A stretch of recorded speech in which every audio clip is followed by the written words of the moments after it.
There's something magical about stepping into a toy store. The outside world disappears, time slows, and you are transformed.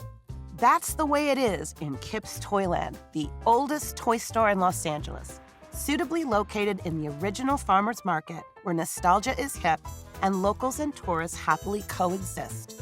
Kips is a throwback. Come on in. Welcome to Kips You know Toyland. I love coming in here. Oh, thanks. We love to see you. Do you have all the classic traditional toys? There's not a lot of technology. We have an adding machine, but you're right. We don't sell any toys that plug in. Everything is, if there's electricity involved, comes from a battery. The ever-smiling ambassador of Kips is Don Kipper, the second-generation owner. While some of the nearby food stands date back to 1934, Kips opened its doors in 1946. So tell me about some of the toys in here that are like the classic toys. Well, I think the oldest toys we have would include Slinky. Slinky was invented in 1945.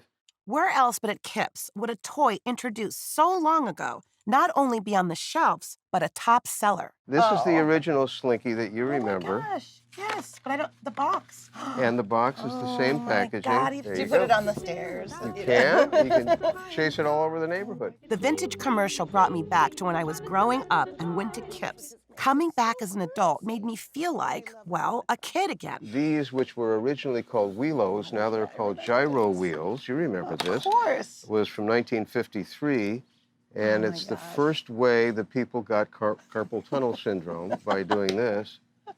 And it kept kids and of all ages busy for hours, including me. A simple philosophy has guided Kips from the beginning. We love the classics and the retro things.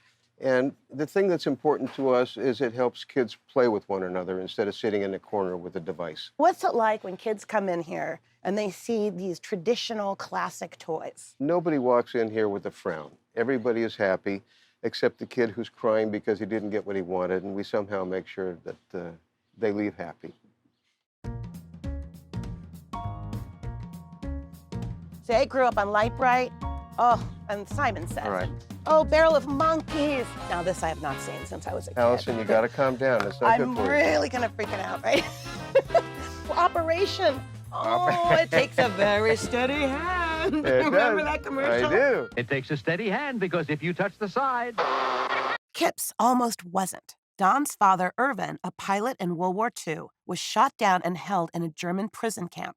He promised himself that if he survived, he would dedicate his life to happy things. How did he know it was going to be toys? Well, at that time, there were no toy stores. You would buy toys at the holidays in a department store or sometimes in a hardware store, but there were no toy stores, and he thought that would be a good way to spend the rest of his time. Kips was invited into the farmers market space in 1956, originally in the annex known as the Dell, until about 20 years ago when the Dell was raised to make way for the Grove.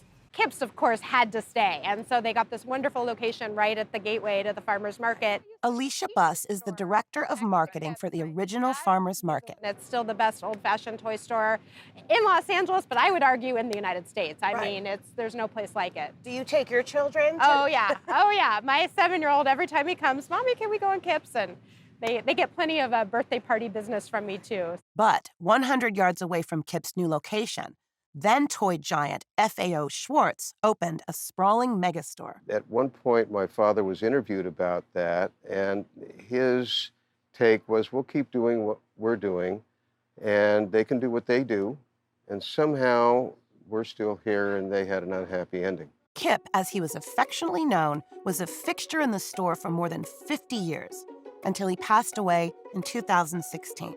After a long stint as an accountant, Don decided to carry on the magical tradition. Soon, Don's daughter Lily will step in as the new play leader.